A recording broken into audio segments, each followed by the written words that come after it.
Hey, this is Matt from InvestiQuant. Today is Tuesday, November 17th, 2020. And this morning when I was looking through some of the bias alerts, I found an interesting pattern that doesn't show up all that often, but it's got a decent bias when it does. So let me come in here to our bias alerts. I'm going to narrow this down to the S&P, the setup, intraday open, and opening below the prior day low.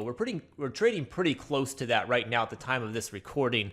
And when I narrow it down to this focus of opening below the prior day low at the open in the S&P, we get two options. If I get rid of these, there's quite a few things that show up today that could potentially be in play. And the bias alerts, if you're not familiar with them, these are some pre-made biases and noteworthy ideas that you can look at on a daily basis. They're prepackaged and included in the platform. And the one that was interesting that I was looking at this morning is this long bias, VIX greater than 10 and 200, and it's based upon a pattern in the VIX when you are above the 10 and 200. So let me just go ahead and load this into Discover. I'll explain the pattern and then we can look at the other instruments with it as well. So the pattern is based upon getting long at the open of regular trading hours, so that's 9:30 a.m. Eastern Time, exiting at the close of regular trading hours, which is 4:15 p.m. Eastern Time. And it's based upon opening below the prior session low of day at the open. And then it uses three different indicators to create this environment. And the ones that we pretty much always use is a 10 and 200 day moving average. I'm always putting those on whatever I'm looking at just to put it in a similar environment. But the one that I don't normally show here is moving averages of the VIX. And this uses a 5-day moving average of the VIX and a 25-day moving average of the VIX. And when that 5-day moving average of the VIX is less than the 25-day moving average of the VIX, and the market closed above the 10 and 200 day simple moving average, these are the results that you get. So it's kind of like a lower volatility environment in a bullish market, followed by opening below the prior day low. That's kind of the concept here that's taking place. And historically, this has happened 177 times in the S&P. It's got a 65% win rate when this happens. So that 65% win rate is referencing closing above the open, and that happens about 2 out of 3 times here.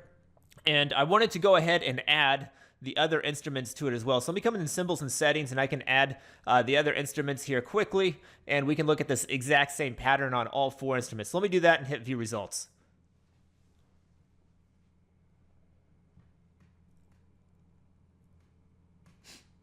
All right, here we go. So I just added the other instruments to it. Same pattern of opening below the prior day low when the 5-day moving average of the VIX is less than the 25-day moving average of the VIX.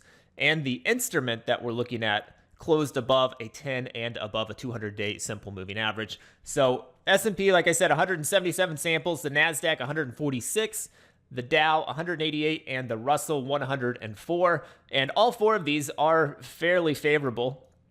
With the S&P being the strongest. That was the one that was loaded in the bias alerts that we loaded initially. That one's coming in 65%. The NASDAQ 60%, the Dow 60%, and the Russell 58% winners on this. If you take a look at the average win, average loss just a touch bigger than the average win in the S&P. It is larger than the average win in the NASDAQ.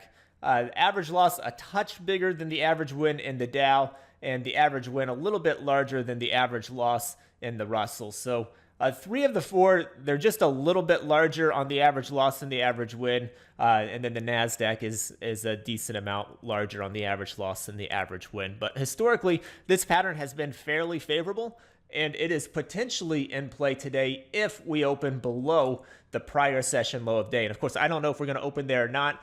We've been testing around that area in the overnight session, so we'll just have to find out when we get closer to the open where the actual open is at. Of course, if we don't open below the prior day low, you can always adjust that here in Discover by just going into the opening filters section, and then you can select, open and prior day range using the same pattern and see what that looks like with a gap down, or use a pivot zone. There's all kinds of ways to get creative here around where the open is actually at. So hopefully you found that helpful. Good luck today, and we will see you next time.